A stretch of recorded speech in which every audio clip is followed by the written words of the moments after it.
Bonsoir Alexander Makogonov. Bonsoir. Merci beaucoup d'être avec nous, porte-parole de l'ambassade de Russie en France. Merci d'avoir accepté notre invitation. Vous serez interrogé ce soir par Roselyne Bachelot, par Pauline Simonet et par Patrick Sauce, que je salue. Bonsoir Patrick et merci d'être avec nous. On va parler ce soir des relations entre la France et la Russie. La France, que l'un des journalistes vedettes russes voudrait voir disparaître. Et vous ? Je vous poserai la question tout à l'heure à Alexander Makogonov. Parlez aussi du rôle de plus en plus visible et violent de Wagner et de son patron Prigojine.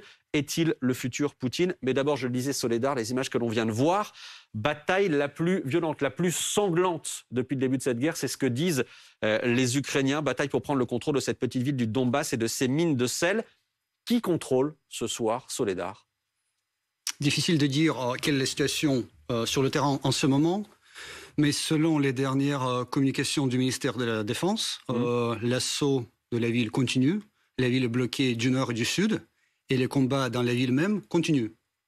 Selon d'autres informations qui proviennent de sources différentes, disons non officielles, il y a quelques foyers de résistance qui restent dans cette ville. Mais en tout cas, en général, le sort de cette ville est scellé. Le sort de cette ville est scellé, on va le voir. Simplement, on voit l'étendue des destructions. Pourquoi s'acharner autant sur cette ville? Pourquoi cette ville-là en particulier? Mais peut-être il faut d'abord demander aux Ukrainiens pourquoi s'acharner à défendre cette ville qui ne représente plus que des ruines. En fait. Les Ukrainiens vous diront on est chez nous. On est chez nous, on défend notre territoire. En fait, pour nous, on est chez nous aussi. Et on récupère cette ville qui est la nôtre. Parce que cette terre, déjà et désormais est la nôtre. C'est pour ça que nos soldats, ils continuent à accomplir leurs devoirs militaires et libérer les villes dans le Donbass l'une après l'autre. Un homme affirme ce soir contrôler Soledar, c'est le patron de Wagner, Yevgeny Prigojine, on l'écoute. Les unités de Wagner ont pris le contrôle de tout le territoire de Soledar. Nous avons encerclé le centre-ville où des combats de Russes se sont formés pour piéger les forces ennemies. Je tiens à préciser une fois de plus que dans la bataille de Soledar, la seule unité qui y participe est celle de Wagner. Patrick Prigojine dit on a pris le contrôle de Soledar. Nous sommes la seule unité. Absolument. Et ce qui nous permet, M. Makogonov, de vous reposer la question sur l'articulation dans cette zone-là de ce que vous appelez l'opération militaire spéciale.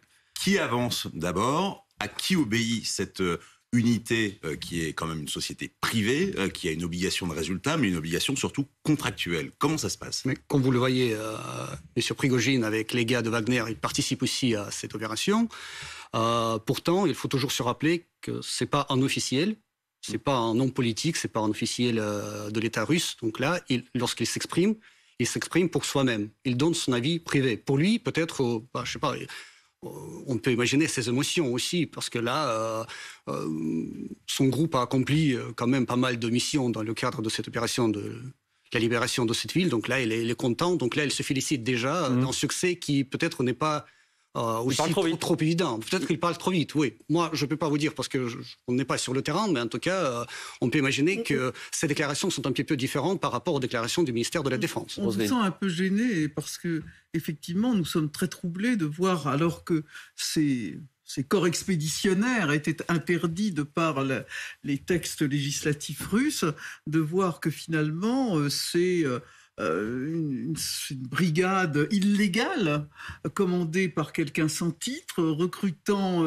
y compris des prisonniers de droit commun gravement condamnés dans des prisons russes, qui parlent au nom de la Russie.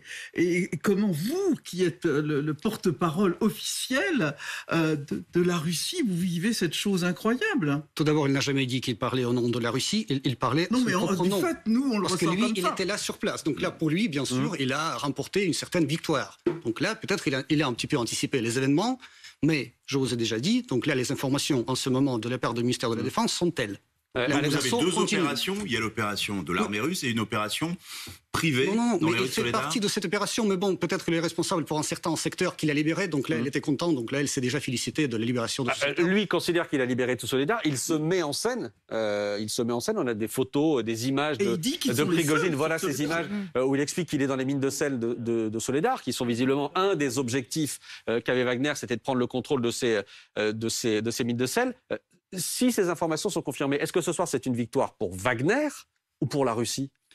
Mais ce sera la victoire pour la Russie lorsque le ministère de la Défense russe annoncera la prise de cette ville. C'est tout, point barre. Et est-ce que... Pardon, Pauline, je vous donne la parole dans une seconde. L'assaut continue. Est-ce qu'il n'y a pas quelque chose d'humiliant pour l'armée russe à voir que la seule petite victoire de ces derniers mois serait offerte non pas par l'armée russe, mais par une société privée? Non, mais cette victoire n'est pas remportée par une société privée, je le répète. La victoire, la reprise de cette ville n'est pas encore annoncée. Donc là, on ne parle pas de la victoire. Monsieur Prigojine, il s'exprime pour lui-même, il parle de sa propre victoire. Je ne sais pas, peut-être il exagère un peu, j'en sais rien, il anticipe peut-être un peu, mais bon, en tout cas, officiellement, ce n'est pas encore fait. Pauline. On vous sent en tous les cas gêné aux entournures, ou alors que vous prenez vos distances par rapport à Yevgeny Prigojine. C'est vous qui me gênez Prigojine. surtout. Non, je ne suis pas du tout gêné. La façon dont vous dites, non, il parle en son nom, il parle en nom de la Russie. Lui, il dit qu'il combat au nom de Moscou. Donc je voulais justement votre réaction à propos d'un événement qui en a choqué plus d'un, puisque Yevgeny Prigojine, il y a quelques jours, on sait qu'il recrute des dizaines de milliers de prisonniers. Et il y a quelques jours, il a annoncé la libération du premier groupe de prisonniers qui ont été amnistiés, libérés. Là, on voit sur ces images, il a publié une vidéo lui-même, on le voit, qui félicite ces prisonniers qui ont combattu comme des héros. Et il leur donne même quelques conseils. Écoutez. Ne buvez pas trop, ne prenez pas de drogue, ne violez pas les femmes, ne posez pas de problèmes, et ça devrait bien se passer avec la police. Donc ça soulève pas mal de questions, mais une première question, de quelle autorité dispose Yevgeny Prigojine pour libérer des prisonniers? Aucune. Il ne s'exprime pour lui-même, il parle à ses gars, mais c'est que le président de Russie qui peut signer l'amnistie. D'accord, donc là il fait quelque chose d'illégal. Mais quelqu'un a filmé son petit discours devant ses gars. Mais ça n'emporte... mais quelle importance ça porte en fait? Mais il parle beaucoup. C'est pas quand un même, officiel. Mais il parle beaucoup. Il parle même oui. plus que le président. Mais c'est surtout vous qui parlez beaucoup de lui. C'est incroyable, mais c'est vous qui le popularisez tellement. Mais parce qu'on voit la place. J'ai l'impression qu'il joue sur ça et qu'il vous motive tout simplement encore plus. C'est notre faute. Oui, mais c'est vous qui lui créez cette pub. Non, c'est ça qui est incroyable, ce paradoxe. M. Makogonov, il prend une place très importante au sein de l'armée russe. Il remporte certaines victoires, peut-être aujourd'hui à Soledar.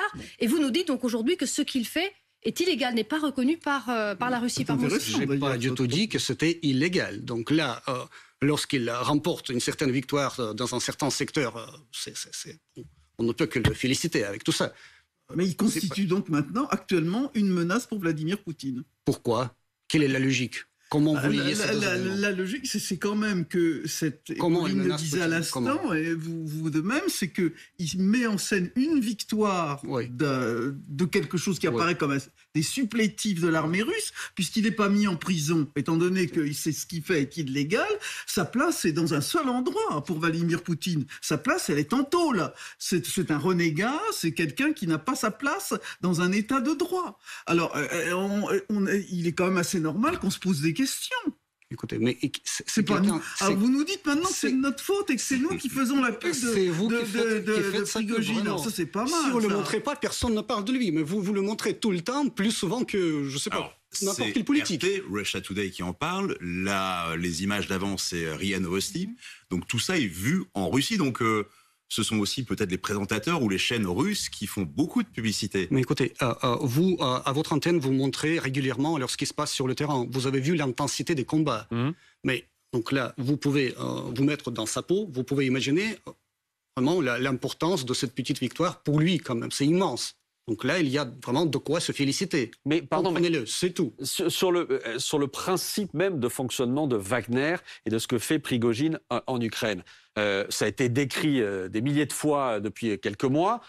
Prigojine est allé et il s'est filmé dans des prisons russes pour recruter des prisonniers russes en leur disant « Venez combattre avec mes hommes de Wagner, vous venez combattre 6 mois et à la fin, on vous libère ». Pauline vous montre ces hommes de Wagner qui, Prigojine leur dit « Voilà, vous avez fait vos 6 mois, allez-y, vous avez déjà été condamné, etc. Mais votre peine est oubliée, repartez, comportez-vous bien, mais repartez dans la société russe ». Est-ce que ce principe-là, ce schéma-là, vous va, Alexander Makogonov? Mais il s'agit encore une fois, il s'agit d'une personne privée. Il ne s'exprime que pour lui-même. Oui, c'est tout. Et quand bien même, je peux vous commenter les commentaires d'une personne privée. Vous pouvez me montrer n'importe qui et me demander commenter ces Mais est-ce que vous trouvez propos normal qu'une personne privée puisse avoir ce pouvoir-là en Russie?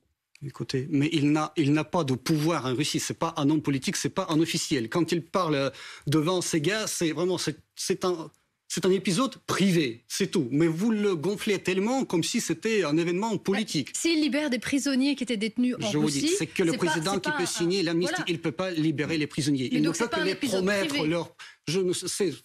C'est ce truc à lui, si vous voulez. Je ne sais pas ce qu'il leur dit, je ne sais pas ce qu'il leur promet, mais ça n'a aucune valeur que vous vraiment attribuez à cet événement. Et du coup... Tous ceux, parce qu'on ne connaît pas et on ne connaîtra pas avant des années les chiffres de cette zone de Bakhmout où les pertes sont considérables des deux côtés. On a vu des images chez les Ukrainiens comme chez les Russes. On ne compte plus les morts, c'est ce que disent les soldats ukrainiens. Voilà, on sait très bien que le président Poutine essaye officiellement de prendre soin des familles de tous les soldats qui ont été mobilisés ou les soldats professionnels. Et ces hommes, quel qu'ait été leur crime avant, qui ont combattu de fait pour la Russie, qui ont libéré des villes au prix de leur sang. Qu'en est-il ? Est-ce que du coup la Russie est comptable de ces hommes qui ont versé leur sang ? Écoutez, mais bien sûr, l'État accorde tout son soutien aux familles des militaires qui sont là sur le front. Mais ce ne sont pas des militaires. Mais non. Non, on parle des hommes vous revenez toujours Wagner, je ne sais pas. Mais ce sont eux qui annoncent la victoire ce soir. Écoutez, je vous ai déjà dit que c'est que le ministère de la Défense qui peut annoncer la victoire. Tant que ce n'est pas encore annoncé, alors ce n'est pas encore la victoire. Je vous ai dit, l'assaut continue, point barre, c'est tout. De quoi on parle là maintenant ? C'est nul et non avenu. Bon, les combats continuent de faire rage. On a compris. Les Ukrainiens ce soir disent que les combats en tout cas continuent, que la ville de Soledar n'a pas été prise par les Russes et que l'armée ukrainienne continue de se battre. Encore une question sur Prigojine, si vous le voulez bien. On l'a vu ces derniers temps, il a visiblement des ambitions politiques. Prigojine, avec l'envie visiblement de créer un certain nombre une formation politique, etc. Est-ce qu'il pourrait devenir votre patron ? Tout d'abord, il n'a aucune ambition politique. Il n'a jamais annoncé ou énoncé ses ambitions politiques. Je ne sais pas d'où vous prenez ces informations. On a vu un certain nombre de proches du pouvoir qui pouvaient éventuellement le conseiller, le soutenir. Ce ne sont que des spéculations que vous faites vous-même et faites croire aux spectateurs à ce genre de spéculations qui, en fait, qui ne valent rien. Ça n'existe pas. Il n'a jamais annoncé ses ambitions politiques, c'est tout. Donc Prigojine, futur Poutine, ça n'existe pas ? Non, ça n'existe pas du tout. Ça n'existe que dans votre imagination. Alors, vous parlez du ministère de la Défense à l'instant. Oui. Il y a une information importante donnée ce soir côté russe, qui est de dire que le commandant des opérations russes en Ukraine va à nouveau changer. C'était Sourovikine qui était là depuis 3 mois, on en a beaucoup parlé, notamment des bombardements qu'il a commandés sur le territoire ukrainien, ciblant une bonne partie du système énergétique ukrainien. Aujourd'hui, Gerasimov, le chef d'état-major, reprend le commandement des opérations. Vous changez à nouveau de commandement des opérations en Ukraine. Pourquoi ? Ça va si mal que ça pour l'armée russe ? Non, pas du tout. Le ministère de la Défense, notre commandement militaire, veut tout simplement optimiser la gestion de l'opération militaire spéciale, puisque M. Gerasimov, qui est le chef de l'état-major des armées, donc c'est quelqu'un qui est un militaire averti, très expérimenté, qui était à l'origine de la planification de l'opération militaire. Et là, maintenant, il sera aussi responsable de la mise en œuvre des plans militaires. Là, c'est le schéma optimal. Donc là, cette nomination est liée surtout à la nécessité d'assurer la bonne coordination de toutes les branches de l'armée qui participent à l'opération, y compris l'approvisionnement infaillible de nos troupes qui sont sur place. Est-ce que ce n'est pas surtout lié à la frappe contre Makivka la semaine dernière, qui a fait au moins 89 morts, peut-être plusieurs centaines selon des sources ukrainiennes ? Est-ce que finalement, le général Sourovikine ne paye pas cette humiliation pour l'armée russe ? Je n'ai pas d'informations sur ce sujet. Je viens de vous transmettre la communication officielle du ministère de la Défense. Et en fait, tout est dit là. Il n'y a rien de rajouter de plus. On pourrait décider de taquin sur Wagner et reparler de la proximité très forte entre le général Sourovikine et Yevgeny Prigojine. Mais vous venez de parler on arrive avec le chef d'état-major des armées, nouveau chef de cette opération militaire spéciale, à un fonctionnement optimal. Mais c'était le chef au début de cette opération. Et qu'est-ce qui n'a pas fonctionné alors pour que, si vous parlez de fonctionnement optimal, c'était sans doute le cas il y a un an. Le général Gerasimov c'est le chef de l'état-major. C'est le plus haut gradé de l'armée russe. Et là, maintenant, il va tenir dans ses mains aussi de la mise en œuvre de l'opération militaire spéciale. Non seulement la planification, mais la mise en œuvre. Il pourra contrôler toutes les branches Mais c'est lui qui a planifié le 24 février et l'entrée, et c'est lui qui a échoué, et c'est lui qui a été remplacé une fois puis une autre pour finir à Sourovikine, qui, rappelons-le, est un proche de Prigojine et qui est félicité d'une manière très russe. Qui est proche de Prigojine, qui n'est pas proche. Ce ne sont que de vos spéculations, ça n'existe que dans votre imagination. Comment vous savez toutes ces péripéties des relations entre nos militaires, etc., etc. Donc là, tout est clair. Pour optimiser l'opération militaire spéciale, pour optimiser sa gestion, là, il est nommé le militaire le plus haut gradé, l'un des plus expérimentés de nos militaires. Donc ça veut dire que la victoire russe est proche et que dans quelques mois, tout ça va être réglé. Mais on ne parle pas de la victoire, on parle de la gestion de l'opération militaire spéciale. Il ne faut pas essayer de lire entre les lignes et chercher des choses qui n'existent pas. Mais tout est clair, tout est dit dans le communiqué du ministère de la Défense. Tout est dit, mais il est resté 3 mois, le général Sourovikine. Oui. Vous ne trouvez pas que c'est peu? Vous ne trouvez pas que ça montre qu'il y a de l'instabilité et besoin de... D'ailleurs, le communiqué parle de mieux coordonner. Oui, de mieux coordonner. Il y a quelque chose qui ne fonctionnait pas. Lorsque vous avez le chef de l'état-major des armées à la tête de toute cette coordination, mais c'est le schéma optimal, c'est le meilleur schéma possible. C'est quelqu'un qui sera responsable de tout. D'un mot, Makiivka, Pauline en parlait, cette frappe ukrainienne sur des soldats russes, 89 morts, c'est le dernier bilan officiel côté russe, 89 morts. La faute à qui? On est en état d'un conflit militaire, quand même. Tout peut arriver à tout moment. Difficile de dire si c'était la faute de quelqu'un ou si c'était l'emplacement, le déploiement mal fait, etc. Pas de problème de commandement pour vous? Non, mais si ce genre de situation arrive, il y a des problèmes, bien sûr. Il faut les reconnaître, il faut les corriger. Quel problème alors? Je ne suis pas militaire, je ne peux pas vous le dire vraiment quel genre de problème sur le plan militaire était à l'origine de cette tragédie. Le ministère russe de la Défense a désigné un coupable.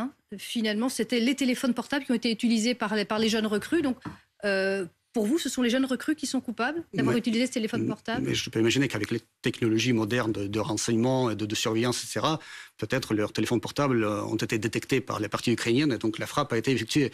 Peut-être non seulement ça, mais là, maintenant, vous êtes en train de me poser des questions vraiment à caractère militaire. Je ne peux pas vous répondre juste puisqu'on parle de conscrits qui ont été victimes de cette frappe. Une probabilité d'une nouvelle campagne de mobilisation ou en tout cas la façon dont ça se passe, cette mobilisation, parce qu'on sait qu'il y a eu énormément de problèmes, notamment pour vraiment faire de ces hommes des militaires, des soldats. On en est où? Mais puisque les mobilisés de l'automne dernier ne sont pas encore tous déployés dans la zone de l'opération militaire spéciale, quel est le sens de mobiliser encore des recrues? Alors, ça sert à quoi? Vous avez combien de mobilisés sur le front? Puisque, voilà, vous nous dites qu'il y en a encore qui sont encore de préparation. Je ne dispose pas des dernières informations. Si vous vous souvenez, c'est le président Poutine qui, à un moment donné, c'était au mois de novembre, je crois, il a énoncé un chiffre de 40 000 qui étaient déjà déployés sur place, 40 000 qui étaient en préparation. Donc là, maintenant, les chiffres ont changé, bien sûr.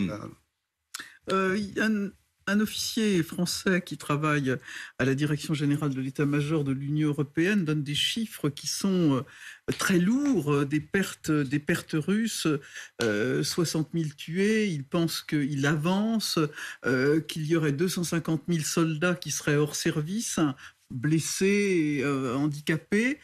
Ces chiffres vous paraissent crédible?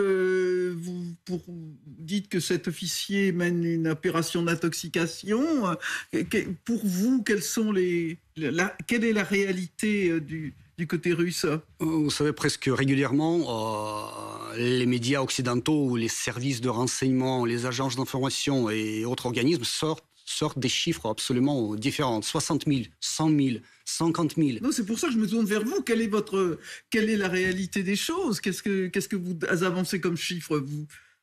Je ne dispose que les derniers chiffres officiels qui étaient donnés par le ministère de la Défense il y a assez longtemps. Exactement. Il y a assez longtemps, c'était 6 000, autour de 6 000, mais... Pourquoi vous imaginez que ça a changé, bien sûr. 5 937, exactement. Pardon, mais pourquoi est-ce qu'en 4 mois, vous n'avez pas d'autres chiffres? Qu'est-ce qu'il y a à cacher? Pourquoi est-ce qu'il n'y a pas d'autres chiffres? Mais parce que, d'abord, il faut compter les morts, il faut compter ça varie, bien sûr. Les statistiques, sur ce sujet, sont assez L'honnêteté nous commande de dire que côté ukrainien, on ne donne pas plus de chiffres. Absolument. Ah oui, vous avez raison. Non, mais monsieur est russe, donc on lui pose des questions pour les Russes. Mais vous avez raison. On va parler de Vladimir Poutine dans un instant avec une des dernières prises de parole aujourd'hui du président russe. On vous montrera ça, visiblement très agacé par son vice-premier ministre qui n'aurait pas fait le boulot en termes de commande d'avions, etc. On verra ça, la scène est quand même surprenante. On verra ça, mais d'abord, on va parler de diplomatie. C'est évidemment votre domaine privilégié, Alexander Makogonov, vous le porte-parole de l'ambassade de Russie en France. La France est-elle aujourd'hui un pays ennemi pour la Russie? Mais si l'on juge d'après la ligne politique de la France, les décisions prises par Paris officiel, on ne peut pas considérer la France, en tout cas, on ne peut pas considérer la France en tant que pays ami. Si ça n'est pas un pays ennemi, c'est un pays ennemi. Madame la ministre, elle se souvient, peut-être elle était la ministre dans la période que les journalistes français appelaient notamment la lune de miel dans les relations franco-russes. C'était autour de 2010, justement, avec l'année croisée qui était un événement immense. Et là, elle a avec quoi comparer. Donc là, maintenant, bien sûr, c'est très différent. Est-ce que la France a franchi une ligne rouge en annonçant qu'elle allait donner des blindés à l'Ukraine? Mais écoutez, vous pouvez imaginer ce que ça veut dire pour nous, pour les Russes, dans nos milieux d'experts, dans nos milieux médiatiques et aussi dans notre imaginaire collectif, quand la France, que nous avons toujours considérée en tant que pays ami, vraiment, avec laquelle nous avions depuis 3 siècles des relations vraiment absolument extraordinaires, la France qui fournit les canons et là maintenant les chars pour tuer les Russes. Mais parce que vous imaginez ce que c'est pour nous. Hein. La France à laquelle la Russie, il y a une centaine d'années, en 1915, a envoyé 20 000 soldats pour défendre la France, dont 5 000 ont trouvé la mort sur les champs de combat en Champagne, pour défendre la France lors de la Première Guerre mondiale. Maintenant, c'est la même France qui fournit les canons et les chars qui tuent les Russes. Mais ça n'est pas la même Russie. Non, mais vous voulez dire que c'est pas la même France, c'est pas la même Russie. Pour vous, bien sûr, l'histoire, ça n'existe pas. L'histoire, non, vous le voulez. L'histoire existe. Non, mais on n'aurait jamais pu imaginer non plus que la Russie. L'histoire existe, mais pardon, mais je veux vous rappeler cette histoire. Oui, mais si la France, pour vous expliquer l'état de notre ressentiment. Si la France fait ça, c'est parce qu'elle a sous les yeux un pays, la Russie, qui envahit un pays européen, l'Ukraine. Un pays, la Russie, qui bombarde à répétition et qui tue à répétition depuis 11 mois à 2 heures de Paris. C'est pour ça que la France réagit comme ça aujourd'hui. Mais encore une fois, pour nous, l'histoire a commencé le 24 février, n'est-ce pas? Donc là, mais la France était aussi à l'origine du processus de non, mais l'histoire paix, a beaucoup changé le 24 février, vous le savez. Vous avez fait changer le cours de l'histoire le 24 février. Vous l'avez décidé, ça, de manière tragique. Écoutez, à rappeler que la France, tout comme l'Allemagne et tout comme la Russie, est à l'origine des accords de Minsk, dont elle portait garant. Ces accords de Minsk que personne ne voulait respecter, que personne ne voulait mettre en œuvre. Là, maintenant, vous parlez de la guerre déclenchée par la Russie, l'agression, etc., etc. Mais je répète, je vous l'ai déjà dit à votre antenne lors de notre dernière interview, rien n'était plus simple que de faire respecter les accords de Minsk qui prévoyaient la réintégration du Donbass dans l'Ukraine, sans un moindre coup de fusil. Mais qui a bougé un petit doigt pour le faire? Quel qualificatif? Nous savons que vous maîtrisez très bien toutes les nuances de la langue française. Quel qualificatif vous apporteriez à votre relation avec la France? On voit, la France ne fait plus partie de nos amis. Est-ce que c'est inamical? Est-ce que c'est ennemi? S'il y a bien un adjectif que vous colleriez à la relation ou à l'absence de relation franco-russe? Je ne veux pas et je ne peux pas appeler la France ennemie. C'est impossible. Là, j'espère que personne ne pourra jamais vraiment donner ce terme-là. Mais en tout cas, je vous dis que notre ressentiment est très profond parce que nous sommes très déçus par la ligne politique française dans ce conflit, dans cette situation. La France qui aurait pu jouer tout son rôle dans cette situation. Vous dites que vous ne pouvez pas appeler la France ennemie. Certains en Russie vont beaucoup plus loin que ça. Évidemment, on va vous montrer cette séquence-là. C'était à la télé il y a quelques jours. Soloviev, propagandiste en chef, qu'on voit régulièrement aussi ici en France, qui dit qu'il voudrait voir disparaître la France. Lui le dit, ses invités aussi en plateau. On regarde, on en parle juste après. Si la France parle sur la Russie, si elle commence à nuire à la Russie ne craignant rien, alors elle doit être reconnue comme partie intégrante du conflit. Il ne doit pas y avoir de France. Quelqu'un serait-il contrarié si la France n'existait plus ? Qu'on frappe la France une bonne fois pour toutes et ce sera la fin. Tout le monde aura peur, je vous l'assure. Et il n'y a pas besoin d'engager tout notre potentiel stratégique pour ça. Nous avons assez de munitions pour détruire la France. Détruire la France. Qu'est-ce que vous répondez face à ces mots-là? Mais alors, moi, ici, devant vous, sur ce plateau, je peux vous assurer, vous, ainsi que vos spectateurs, n'ayez aucune crainte. Voilà, il s'agit d'un show télévisé, d'un talk show politique, où, comme à la télévision française, comme à la télévision dans d'autres pays, où les experts sont libres à s'exprimer sur des sujets qui les inquiètent, qui les touchent. Voilà, donc vous condamnez ces propos? Mais je ne vais pas m'exprimer sur ces propos. Vous êtes le porte-parole, vous condamnez ces propos. Écoutez, mais c'est des propos vraiment émotionnels. Émotionnels après, justement, comme réaction à la décision française à propos des chars. Donc là, vous pouvez imaginer, donc là, je reviens à ce ressentiment que nous avons, nous les Russes, dans la société russe, à propos de la ligne française. Donc là ça s'exprime aussi comme ça, vous voyez, par des gens. Mais là, maintenant, vous parlez des experts russes qui s'expriment comme ça, mais là, je me souviens aussi des premières antennes de la télévision française, lors du début de ce conflit, lorsque, sur les plateaux, ouvertement, devant tout le public, vos experts parlaient quelle est la meilleure façon d'assassiner Poutine, par exemple. C'est normal, à votre avis? Voilà. Sur les chaînes américaines, surtout. Chez vous aussi. Ne vous inquiétez pas. Et sur le ressentiment dont vous parlez, qu'on a bien compris par rapport à la France, on sait que le président Emmanuel Macron a annoncé il y a plusieurs semaines maintenant qu'il voulait un entretien téléphonique avec Vladimir Poutine. Est-ce que ça veut dire que le président russe ne prendra pas cet appel téléphonique? Ça ne veut rien dire du tout. Parce que là, je ne peux pas vous dire qui est à l'origine du fait qu'il parle, qu'il ne parle pas. Ça dépend de la situation. Vous voyez, il y avait une période lorsque les appels téléphoniques et les entretiens ont été très, très intenses, très, très fréquents. Là, maintenant, il y a une pause, mais... Bon. Ça n'est qu'une pause. Ça n'est qu'une pause. Comment dire? Ça peut reprendre. Vous dites ce soir, le fil qui existait entre Emmanuel Macron et Vladimir Poutine, ce fil-là n'est pas rompu. Il peut reprendre. Mais personne n'a dit que cette ligne a été rompue. Non. Donc là, ça veut dire que cette ligne existe. Non, ce que l'on voit simplement, c'est ce que disait Pauline, c'est qu'Emmanuel Macron, après le G7 ou le G20 avait expliqué qu'il voulait, juste après, appeler Vladimir Poutine. Oui. C'était au mois de novembre. 2 mois plus tard, cet appel n'a pas eu lieu. En gros, est-ce que c'est Emmanuel Macron qui n'appelle pas ou est-ce que c'est Vladimir Poutine qui ne décroche pas? Il y a une différence entre vouloir et faire. Donc là, peut-être elle a voulu, mais peut-être elle n'a pas fait. C'est tout. Mais d'après vos informations à vous, est-ce que c'est Emmanuel Macron qui n'appelle pas ou est-ce que c'est Vladimir Poutine qui ne décroche pas? Écoutez, mais comment je peux répondre pour le président français et pour le président russe? Vous pouvez avoir des informations. Est-ce que vous pouvez me répondre là, vous, non, ici, en français? Pardon, mais vous êtes porte-parole de l'ambassade de Russie. Je vous ai dit, entre vouloir et faire, il y a un grand écart, c'est tout. On l'a dit, la France va donc fournir des blindés, des véhicules blindés à l'Ukraine. Les États-Unis, l'Allemagne, la Pologne, le Royaume-Uni vont aussi fournir soit des véhicules blindés, soit carrément des chars. Qu'est-ce que vous dites aux pays occidentaux qui arment de plus en plus lourdement l'Ukraine? Qu'est-ce que vous leur dites? Les pays occidentaux qui continuent à fournir les armes en Ukraine, ils expliquent ces décisions par la nécessité d'assurer la défense de l'Ukraine, etc., etc. Mais en fait, je ne sais pas si vous pouvez me citer au moins un exemple d'un conflit où les livraisons massives d'armes rapprochaient la paix. Ça ne fait que fomenter la guerre. Si, moi, j'en connais un bon exemple, le débarquement de juin 1944. Oui, et... ça a changé le cours de l'histoire, pour le coup. Écoutez, en fournissant les armes en Ukraine et en incitant le régime de Kiev à continuer les hostilités, vous croyez que ça va quoi? Ça va rapprocher la paix, mais vaincre la Russie sur le champ de combat, sur le terrain de bataille, c'est une mission impossible. C'est impossible. Il faut partir de ce fait-là. C'est impossible et toute l'histoire le montre.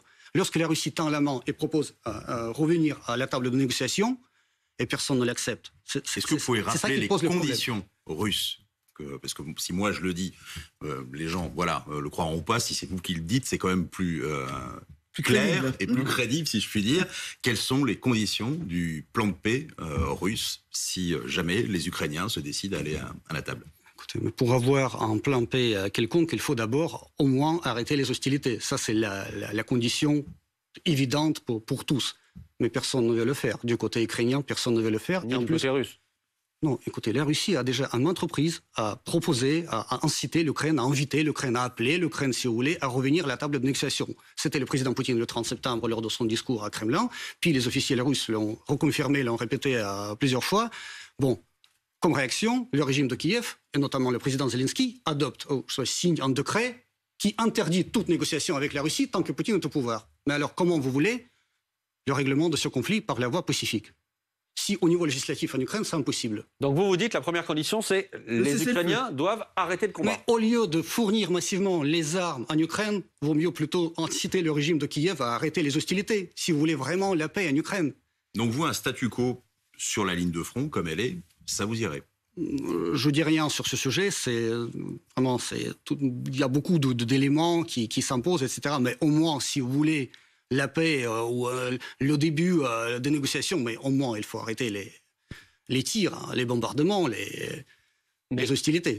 C'est simple, c'est comme dans chaque conflit militaire, ça commence par là. Alexander Makogonov, si les Occidentaux arment l'Ukraine à ce point-là, c'est parce qu'ils veulent faire respecter le principe de souveraineté de l'État ukrainien, État ukrainien envahi. Donc, les démocraties occidentales disent on va aider l'Ukraine à reprendre le contrôle. Vous voyez au fil des mois que les armes qui sont envoyées sont effectivement de plus en plus lourdes. On en est aux chars, on en est aux blindés. Exactement. Donc là, en réalité, vous ne pouvez rien faire face à ça. Écoutez, vous êtes obligé de constater, de subir, vous ne pouvez rien faire contre ça. En fait, l'objectif principal des pays occidentaux, c'est ne pas aider l'Ukraine à défendre son indépendance, sa démocratie, toutes ces formules-là. Non, c'est surtout de faire les Ukrainiens combattre peut-être jusqu'au dernier Ukrainien pour combattre la Russie, pour remporter la victoire sur le champ de combat. Il n'y a aucun officiel européen en ce moment, que ce soit au niveau de l'OTAN, de l'Union européenne ou les pays européens, il n'y a aucun officiel qui se prononce pour la paix. Tout le monde ne parle que de la solution militaire. Et la preuve, les livraisons massives d'armement. Oui, vous pouvez dire, bien sûr, c'est de bonnes intentions d'aider l'Ukraine, etc. Mais nous savons tous où mène le chemin pavé de bonnes intentions. À l'enfer de la guerre. Justement, est-ce que sur cette implication de plus en plus importante des Occidentaux, on voit que des lignes rouges ont été franchies, que ce soit les Français ou les Américains ne voulaient pas envoyer de chars. Finalement, des chars seront sans doute envoyés, y compris du côté des États-Unis. Est-ce que vous craignez un conflit direct entre la Russie et certains pays occidentaux? Oui, vu cette dynamique de livraison d'armes, vu cette évolution du caractère des armements fournis à l'Ukraine, là maintenant il s'agit des armements à caractère, à vocation offensive, non seulement défensive, qui continue à être livrée, mais aussi offensive comme les chars. Et là, c'est le chemin direct vers l'escalade et on se demande quelle sera la prochaine étape. Mais qu'est-ce que ça impliquerait? Les technologies nucléaires, quoi? Qu'est-ce que ça... Ah, vous parlez du nucléaire, on va y revenir. Mais qu'est-ce que ça impliquerait comme réaction de votre part? Alors, ce que je disais, vous ne pouvez rien faire de plus en réalité.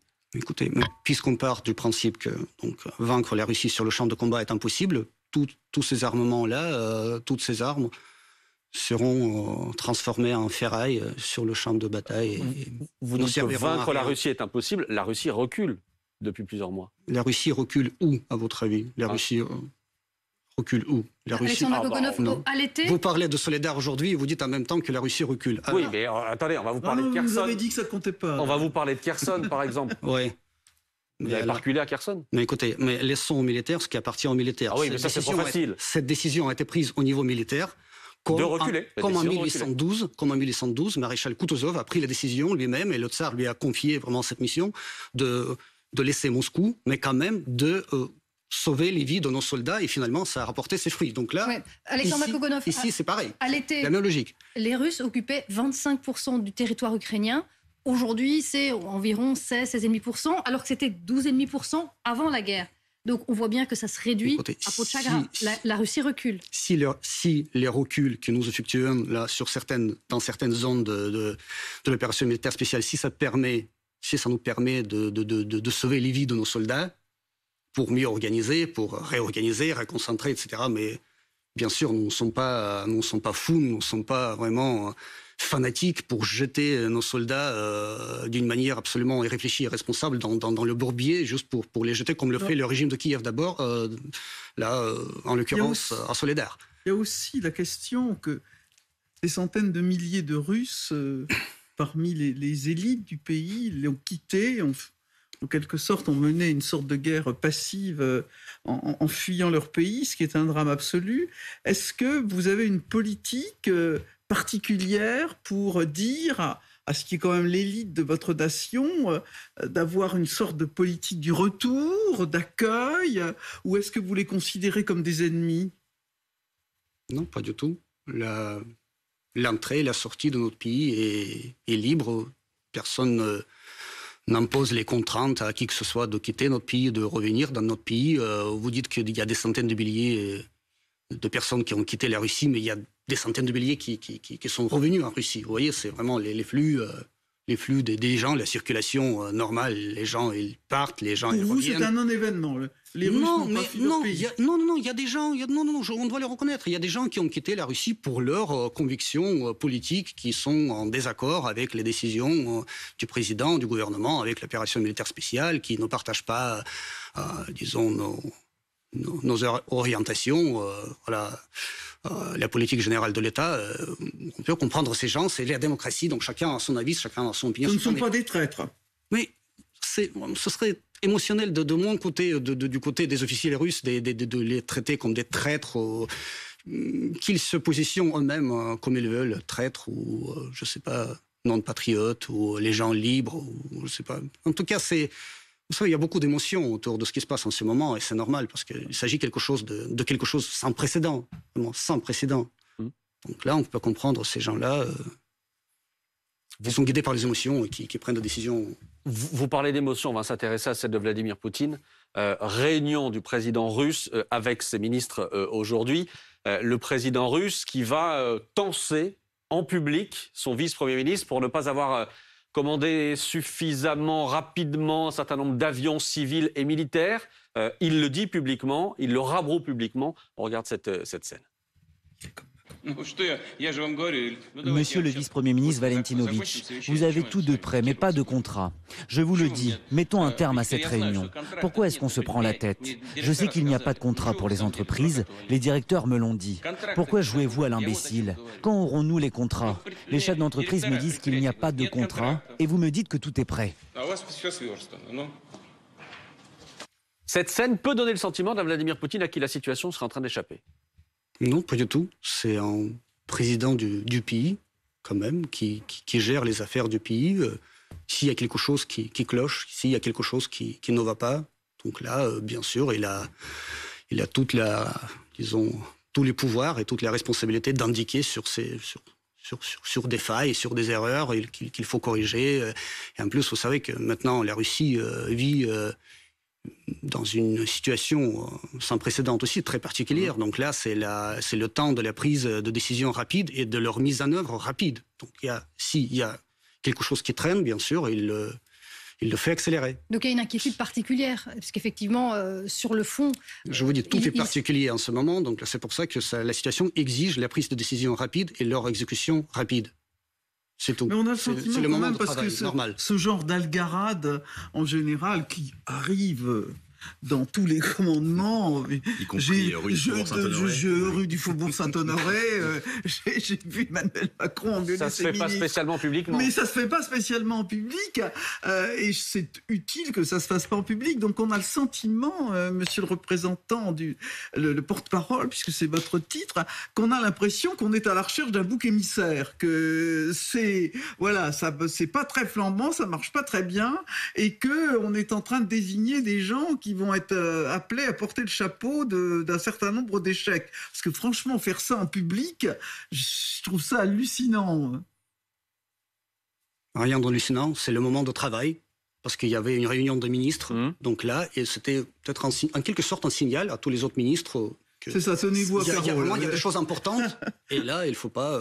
Sachant que, remettons juste un peu de contexte, donc ce vice-ministre qui est chargé du commerce, il est chargé aussi de rendre compte du fait qu'il n'y a pas de contrat pour les sociétés aéronautiques. C'est normal, il n'y a pas de pièces importées qui sont importantes pour un bon nombre de ces avions ou hélicoptères. Pas de pièces importées, pas d'avion, pas de contrat. Et pourtant, il se fait engueuler, parce qu'il n'y a pas trop d'autres mots, par le patron... Il bafouille, on a déjà vu ça, hein. Vous vous souvenez du patron des renseignements qui bafouillait aussi, là il se met à bafouiller.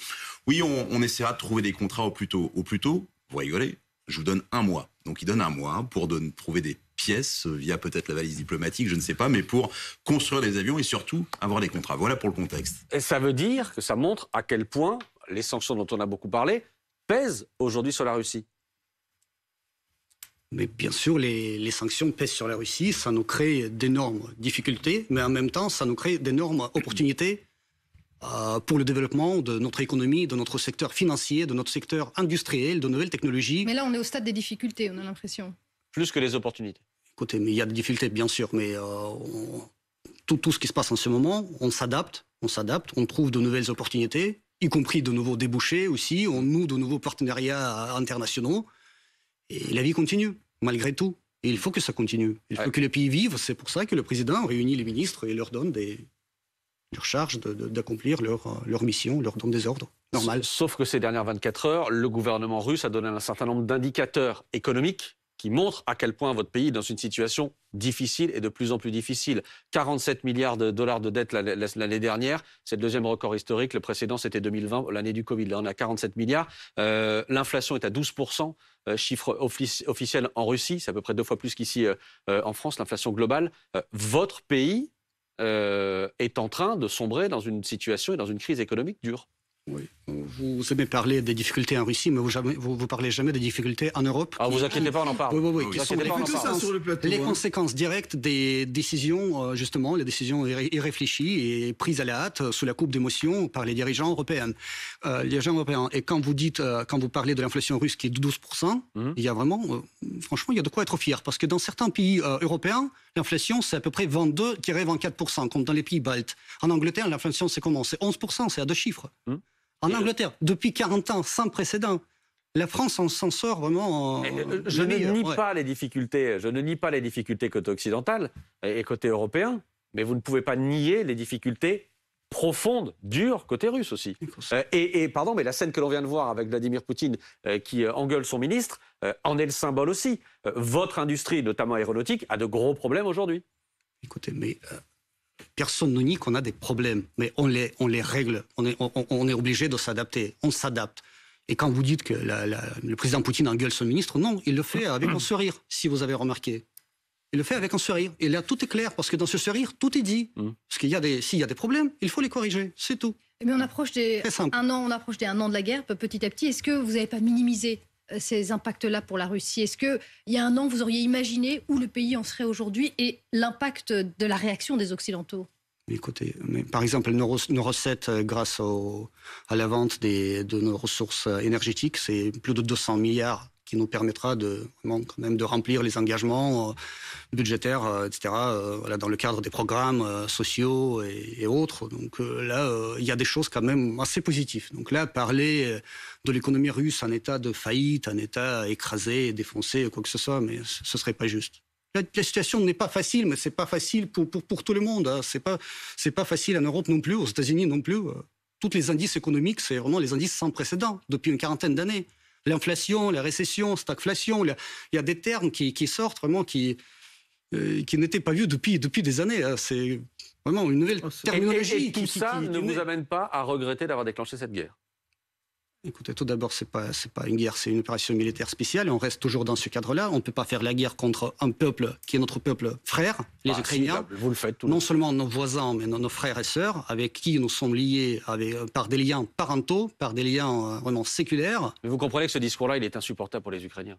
Écoutez, mais ce discours-là, il est insupportable surtout pour le régime de Kiev, qui a tout fait pour déclencher ce conflit et qui n'a rien fait pour éviter ce conflit. Il y avait des accords de Minsk, rien n'était plus simple, je le répète, et je continuerai à le répéter, rien n'était plus simple que de faire respecter, que de mettre en œuvre les accords de Minsk qui prévoyaient la réintégration des républiques de Donbass par la manière pacifique.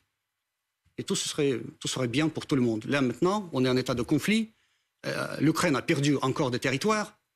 Et personne ne sait combien de temps va durer encore cette obstination acharnée et insensée. Vous voyez une longue guerre, une guerre très longue qui va dépasser cette année 2023 ? Personne ne pourra vous répondre à cette question. Beaucoup de choses dépendent de la situation sur le terrain, du bon sens, de la volonté politique, du rôle aussi des pays occidentaux qui ont toute leur autorité face au régime de Kiev. Donc là, c'est vraiment, il y a plusieurs éléments qui s'intermêlent et qui jouent chacun un rôle. Mais bon. J'ai une question encore pour vous, Alexander Makogonov. On a vu les images de Vladimir Poutine, à l'instant, Vladimir Poutine qui a annulé un certain nombre de ses rendez-vous public, classique, sa conférence de presse face aux journalistes, qui est une épreuve qui dure plusieurs heures pour le président russe, un certain nombre d'interventions médiatiques, un certain nombre de déplacements, etc. Pourquoi est-ce que Vladimir Poutine annule ces rendez-vous-là ? Quelle est l'explication que vous pouvez donner à ça ? Vous êtes si profondément au courant de l'agenda du président. Moi, je suis un peu étonné d'où vous savez tout ça, qu'il a annulé des rendez-vous, etc. Donc là, c'est M. Peskov qui l'a dit. Ça a été confirmé par le porte-parole du Kremlin. Il y a des événements qui sont annulés ou décalés, ça ne veut rien dire du tout, parce que le président il est très actif, vous le voyez, il est très dynamique. Il y a plein de réunions qu'il préside, auxquelles il participe, etc. Donc là, il n'est pas malade. La vie continue, mais... Vous le voyez maintenant, tous les spectateurs le voient maintenant. Est-ce qu'il donne l'impression de quelqu'un de malade ? La question qu'on va tous se poser. Pas du tout.